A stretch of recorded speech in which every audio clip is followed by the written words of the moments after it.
Hello my dear friends, আশা করছি তোমরা সকলে অনেক ভালো আছো। আমি অনেক ভালো আছি। তো যাই হোক, আজকে আমি বানাতে চলেছিলাম বিস্কুট দিয়ে কেক।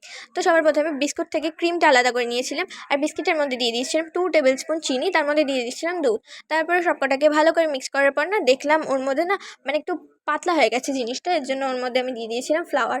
তো তোমরা চাইলে ফ্লাওয়ারটা স্কিপও করতে পারো। তারপরে দিয়ে দিয়েছিলাম এর মধ্যে ইনো।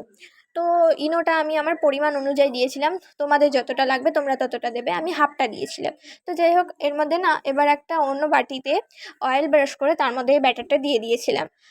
তো আমার কাছে একটা মিল্কি বার ছিল, তার হাফটা আমি এই ব্যাটারের মধ্যে দিয়ে দিয়েছিলাম যাতে আরও টেস্টি হয়। তো যাই হোক, আমার কাছে এরকম একটা স্টিমার ছিল, তো আমি স্টিমারটার মধ্যেই দিয়ে দিয়েছিলাম। আসলে প্রেশার কুকারে দিলে ভয় আছে, এর জন্য মানে পুড়ে যেতে পারে জিনিসটা, এর জন্য আমি ফার্স্ট টাইম বানাচ্ছিলাম, তো আমি স্টিমারটার মধ্যেই দিয়েছিলাম। তো দেখতে পাচ্ছ আরও 5 মিনিট হবে, মানে ওপরটা একটু কেমন যেন লাগছিল আমার। তো দেখতে পাচ্ছ বাড়িতেই কত সুন্দর ফ্লাফি কেক বানিয়ে নিলাম। তোমরাও চাইলে বানাতে পারো এরম করে। Thanks for watching.